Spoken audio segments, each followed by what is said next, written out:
भागलपुर से पटना पहुंची जीविका दीदियों ने जेडीयू कार्यालय पर प्रदर्शन कर मुख्यमंत्री नीतीश कुमार की योजनाओं को लेकर गंभीर आरोप लगाए हैं। महिलाओं का कहना है कि वादों के बावजूद उन्हें ना तो आर्थिक लाभ मिला है और ना ही संगठन सुचारू रूप से चल पा रहा है। वहीं जीविका दीदियों का आरोप है कि मुख्यमंत्री द्वारा घोषित 10,000 की सहायता राशि के नाम पर प्रत्येक महिला से 200 रुपए की वसूली की गई, लेकिन आज तक एक भी पैसा उन्हें नहीं मिला है। महिलाओं ने बताया कि पिछले 5 महीनों से जीविका संगठन पूरी तरीके से ठप है, जिससे ना तो लोन मिल पा रहा है और ना ही बचत जमा हो पा रही है। कई संगठनों को जबरन तोड़ दिया गया है और इसके अलावा चुनाव से पहले 2 लाख रुपए देने के वादे के तहत फॉर्म भरवाने के नाम पर भी 200 रुपए की वसूली की गई, लेकिन राशि अब तक भी नहीं मिली है। आपको बता दें कि जीविका दीदियों ने सरकार से जल्द न्याय और जांच की मांग की है। उनका कहना है कि उन्हें जल्द ही न्याय चाहिए, क्योंकि अब तक भी उन्हें कोई भी राशि नहीं मिली है।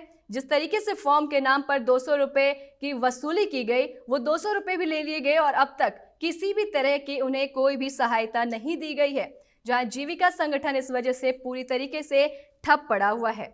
तो इसी को लेकर के जीविका दीदी जेडीयू कार्यालय पहुंची प्रदर्शन करने के लिए, और वहीं मुख्यमंत्री द्वारा घोषित 10,000 की सहायता राशि के नाम पर प्रत्येक महिला से 200 रुपए की वसूली की गई है, जिससे कि उन्हें अब तक भी उसका लाभ नहीं मिला है। वहीं अब जीविका दीदियों ने सीधे तौर पर यह आरोप लगाया कि उनसे वसूली की गई है और उन्हें किसी भी तरीके का आर्थिक लाभ नहीं दिया गया है। तो इस खबर पर हमारे साथ हमारी संवाददाता पटना से रिया सुमन लाइव जुड़ चुकी हैं। रिया, जीविका दीदियों ने आरोप लगाया मुख्यमंत्री पे कि उन्होंने अभी तक जो 10,000 रुपए का आर्थिक लाभ देने की बात कही थी, किसी भी तरीके का लाभ नहीं पहुंचा उनके पास। जी बिल्कुल सपना, भागलपुर की तमाम जीविका दीदी पहुंची थी। बताया जा रहा है कि 12 लोगों का समूह ये चल रहा था, पिछले कई सालों से चल रहा था, जिसमें जो निजी समुदाय के जो लोग होते हैं उनको काफी इससे फायदा हो रहा था। लोग लोन लेकर कारोबार कर रहे थे, लेकिन 5 महीनों से पूरा ठप पड़ गया, संगठन टूट गया है। और जो जीविका की एक संगठन में एक सीएम बनाई जाती है, एक महिला को सीएम बनाया जाता है, उसे अध्यक्ष बनाया जाता है, जिनके द्वारा इन लोगों से 200 रुपया वसूली की गई है। और ये कहा गया कि आपको 2 लाख रुपए हम नीतीश कुमार का जो राशि 10,000 रुपया भी दिलवाएंगे, लेकिन इन लोगों को कोई फायदा नहीं हुआ। हालांकि नीतीश कुमार की बिहार के जीविका दीदियों को जो है 10,000 मिला है। नीतीश कुमार का ये योजना था, चुनाव से पहले उन्होंने घोषणा किया था कि और चुनाव के बाद में जाएंगे रोजगार करने के लिए। यहाँ पर साफ तौर पे दिख रहा है कि कितने जीविका मिला है नीतीश कुमार के योजना से और कितने नए लोगों में। और उन लोगों ने साफ तौर पे कहा भागलपुर में कई संगठन टूट चुका है, जीविका दीदी नहीं चल पा रही है, तो इससे नीतीश कुमार इस पर ध्यान दे और तमाम जीविका दीदियों को फिर से संगठन में जुड़वाया जाए और जो इस पे जो लोग संलिप्त है उन पे कार्रवाई हो और नए से बनाया जाए। रिया, जिस तरीके से उन्हें पैसे नहीं मिले हैं, जो 10,000 रुपए की बात की गई थी चुनाव के समय कि सभी महिलाओं को 10,000 रुपए दिए जाएंगे और उनसे 200 रुपए की वसूली भी की गई, तो किस तर्ज पे वसूली की गई थी जब तक उन्हें अब तक आर्थिक सहायता नहीं मिल पाई है?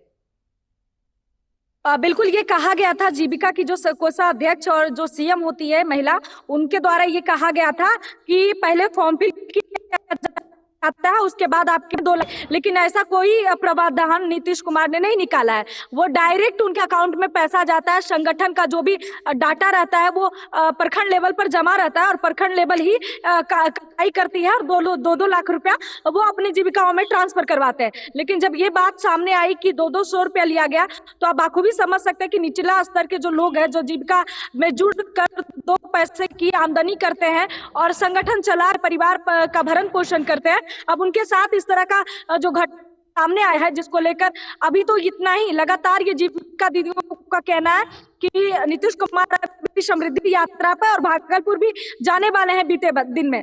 तो कहीं ना कहीं अब लोगों का आरोप है कि संगठन के लिए अब नीतीश जिम्मेदारी लेनी होगी, क्योंकि उन्होंने घोषणा तो बहुत किया जीविका दीदियों के लिए, ठीक है, लेकिन अब वो घोषणा धरातल पर बिल्कुल नहीं दिख रहा है। अगर ऐसा ही चलता रहा तो इस पे स्वतंत्र कार्रवाई कब होगी? क्योंकि जीविका दीदियां लगातार इस प्रदर्शन कर रही हैं, अपने हक के पैसे मांग रही हैं, क्योंकि उनसे फॉर्म भरवाने की भी फीस ली गई है, तो एक स्वतंत्र कार्रवाई कब होगी इस पे? सबसे बड़ी बात यह है सपना कि आप किसी को दिलासा देते हैं और उस दिलासा पे कायम नहीं तो तकलीफ तो लगती है। वही बात है, नीतीश कुमार को बिहार की महिला 2000 के बाद से ही वोट करना शुरू की और बिहार की तमाम नीतीश कुमार के साथ हमेशा से रही है। लेकिन आज कुछ लोगों को पैसा दिया गया, कुछ लोगों को नहीं दिया गया, तो नाराजगी तो रहेगी। ऊपर से घूसखोरी का जो मामला है वो भी सामने आ रहा है। तो ये संलिप्तता तो निचले स्तर से जुड़े हुए हैं। ये छोटे छोटे जो लोग होते हैं, बिचौलिया जो होते हैं, वो तमाम जीविका दीदियों को परेशान करते हैं। 200 रुपया 300 रुपया आपको घर पास करवा देंगे, तो राशन कार्ड बनवा देंगे, तो आपको ये कर देंगे वो कर देंगे, यही सब झांसा देकर महिलाओं से पैसा वसूली किया जाता है। लेकिन नीतीश कुमार कितना देखेंगे? नीतीश कुमार के जो अधिकारी हैं, जो काम कर रहे हैं, उनकी होती है। कार्रवाई करना चाहिए, महिलाओं को इंसाफ मिलना चाहिए, क्योंकि ये लोग उम्मीद है और ये पे मासूमियत साफ तौर पे दिख रहा है। ये लोग बहुत शान है। तो ये जो पिछले 5 महीनों से जीविका संगठन पूरी तरीके से ठप है, इसका आखिर जिम्मेदार कौन है? आपको आवाज बिल्कुल इन लोगों का साफ तौर पे कहना है कि जो जीविका की बिल्कुल इन लोगों का साफ तौर पे कहना है कि जो सीएम थी, संगठन की जो सीएम और कोषाध्यक्ष थी, उन्होंने जो पैसा बक्सा में जमा होता था, गांव में बक्सा में पैसा जमा होता है, तो वो बक्सा फरार है और कोई भी डाटा अभी तक इन लोगों के सामने नहीं रखा गया, नहीं हो रहा। और पहले से जो पैसा जमा था वो पैसा का भी कोई अता पता नहीं, कोई हिसाब किताब नहीं है। तो इन लोगों की परेशानी उस वजह से भी है। और दूसरी वजह ये है कि ये लोग उस बक्से से जो है लोन भी उठा के रखी थी। अब लोन ये लोग कहाँ जमा करें, कैसे क्या करें, ये ज्यादा परेशानी बढ़ गई है। रिया एक सवाल और कि जब ये जीविका दीदियां हाथ में दफ्ती और पर्चा लेकर के खड़ी हैं, उनका क्या मांग है? आप क्या मांग कर रही है सरकार से?